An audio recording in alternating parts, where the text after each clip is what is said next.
TFC spiritual ప్రేక్షకులకు స్వాగతం. ఈ వారం రాశిఫలాలు పరిశీలిద్దాం. ఓం వసుదేవసుతం దేవం కంసచాణూరమర్దనం దేవకీ పరమానందం కృష్ణం వందే జగద్గురుం. కృష్ణాయ వందే జగద్గురుం, కృష్ణం వందే జగద్గురుం, అర్జునం వందే జగదేక వీరం. ఈ వారమంతా కూడా మనకి గ్రహాలు ఏ ఏ స్థానాల్లో ఉన్నాయో మనం చెప్పుకుందాం. గోచార రీత్యా రాహు కుంభరాశిలో, శని మీనరాశిలో, శుక్రుడు మేషరాశిలో, బుధ గురులు ఇద్దరు కూడా మిథున రాశిలో, కుజకేతువులిద్దరూ సింహరాశిలో ఉన్నారు. మరి రవి వృషభ రాశిలో ఉన్నాడు. ఈ విధంగా ఈ గ్రహస్థితిలను బట్టి ఈ ద్వాదశ రాశుల వారికి ఏ విధంగా ఉంటుందో ఒక్కొక్క రాశిని చూద్దాం.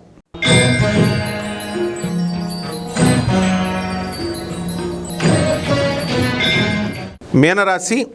ఈ మీనరాశి వారికి అందరికీ కూడా ఏలినాటి శని జరుగుతోంది, బాగా అధికంగా జరుగుతోంది. కాబట్టి ఈ ఏలినాటి శని ప్రభావం వలన అనేకమైనటువంటి పనులు మీకు అయిపోతూ ఉంటాయి. అయితే విదేశాలకు వెళ్ళాలని ప్రయత్నిస్తున్నటువంటి వాళ్ళ కళలు కూడా తీరడానికి అవకాశాలు ఉంటాయి. అయితే ప్రాపర్ పర్సన్ని, ప్రాపర్ ఏజెన్సీని పట్టుకోండి. అలాగే ఈ యొక్క ప్రైవేటు ప్రభుత్వ ఉద్యోగాలు చేస్తున్నటువంటి వాళ్ళకందరికీ కూడా ఏ విధంగా డోకా లేదు. ఉద్యోగం విషయంలో మీకు ఏ విధమైన ఇన్సెక్యూరిటీ లేదు.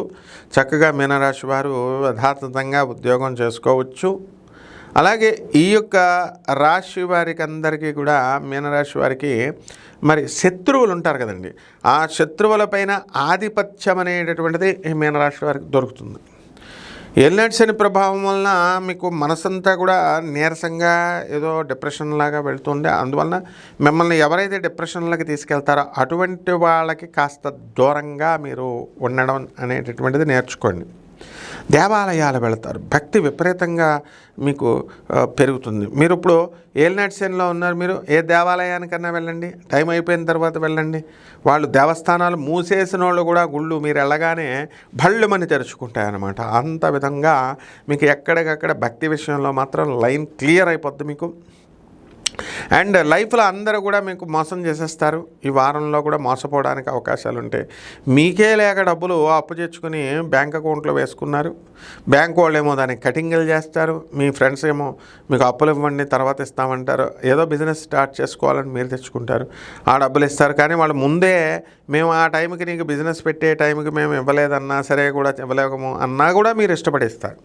మరి ఎలా రా బాబు ఆ బిజినెస్ ఎలా జరుగుతుందంటే మీ ఆవిడ చూసుకుంటుంది. అదంతా కూడా ఆ టైంకి మళ్ళీ కొత్తగా అప్పు తెచ్చి ఆవిడ పూడించడం, ఇలాంటి మీ అమ్మ, మీ నాన్న లేకపోతే మీ ఆవిడ ఇలా చేయడం అనేటటువంటి జరుగుతుంది. అంటే ఎక్కువగా మీరు ఈ యొక్క ఏలినాటి శని సమయంలో కాస్త జాలి కలిగి ఇతరులపైన మీరందరూ కూడా ఇచ్చివేయడం అనేటటువంటిది జరుగుతుంది. కాబట్టి కాస్త జాగ్రత్తగా, మరి డబ్బులు రానప్పుడు మళ్ళీ పుడతాయో పుడవో కాబట్టి జాగ్రత్తగా చూసుకొని చేసుకోండి.